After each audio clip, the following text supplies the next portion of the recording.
ala le Haïdara ta k'a ye bon n'a mɔgɔ min ko k'a o t'o fɛ bon i biɲɛ bɛ tigɛ i kɔnɔ i ta bɛ tiɲɛ i bɛ halaki i bɛ taa jahanimɛ kɔnɔ a bɛ ka kɛ de parce que ni ala ko k'a bɛ mɔgɔ dɛmɛ a b'o dɛmɛ bon ni ala y'i dɛmɛ bon danfɛn tɛ se ka ndara k'i la wɛ o la toujours an bɛ naganagakanw mɛnna a donna ta a bɔra ta a donna ta a bɔra ta mais an tɛ jigin a fɔbagaw la quoi parce que mɔgɔ minnu don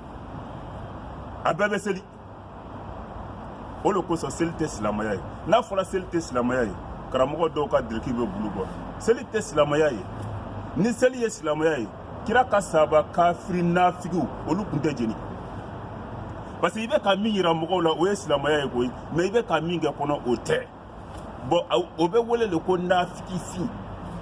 bon an ka misiri de fani an ka misiri fani bɛ nafigifinw de la bi bilahi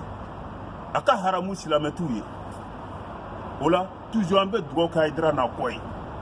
ala ka barika don Haïdara n'a kɔ la fo ka diɲɛ wuli don min wulibali don fo ka diɲɛ wuli don min n pɛrɛlen don dɛ amina amina amina cɛ o cɛ ye Haïdara juguya bilahi ala b'i diɲɛ tigɛ kɔnɔ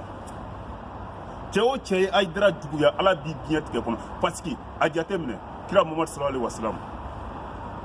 bilahi an fa Adama wulila don min na ala ye nin fi a la don min na larusi kan a wulila k'a sɔrɔ a sɛbɛnnen bɛ la ilaha illallah muhamadu rasulullah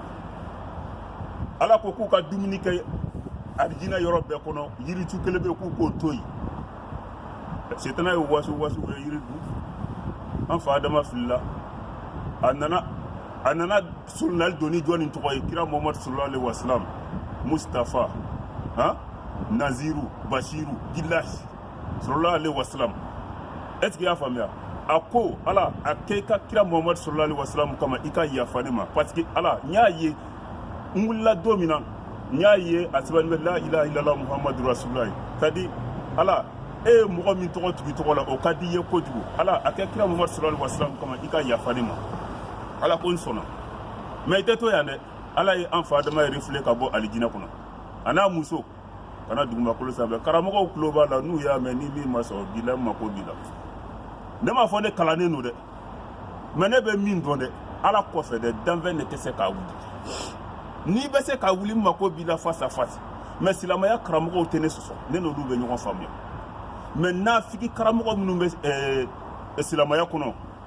c'est-à-dire u bɛ ka silamɛya dirikiba don mais k'a sɔrɔ o tɛ silamɛ ye dɛ olu dɔrɔn de b'a sɔsɔ mais bilahi silamɛya karamɔgɔ si t'a sɔsɔ parce que olu bɛ siran saya bana n y'a dɔn saya kɔni bɛ daminɛ bana de la fɔlɔ bana bɛ na a ka ca la bana b'i minɛ hali n'a kɛra mura nin ye saya bana ani sikara ani kaburu doni kaburu ɲininkali kaburu dibi ani kaburu tasuma walima a hɛrɛ n'i kɛra ɲumankɛla ye est-ce que y'a faamuya silamɛya karamɔgɔw bɛ miiri o la mais karamɔgɔ minnu ta ye nafigiya kow ye dɔrɔn u bɛ seli la u bɛ kuranɛ kalan mɛ k'a sɔrɔ u danin tɛ ala la dɛ olu le bɛ ala kɛlɛ bon danfɛn dɔ tɛ se ala la foyi tɛ se ka don i n'a cɛ n'i m'a ta kɛ i b'a sɔrɔ yen o est-ce que y'a faamuya c'est à dire quoi awuzu billahi minash shaitani rajim bismillahir rahmanir rahim inna alayna iyabahum summa inna alayna isabahum sadaqallahu lazim balimajɛ n'an y'i kɛru digɛ nin kɔnɔ ye ka ban i b'a ala bolo ye o bɔcogo t'i la bilen koyi i ka se banna pewu n'i ye ɲuman kɛ a hɛrɛ b'i kan ye n'i ye juguman kɛ o juguman hɛrɛ b'i kan ye wulibali lo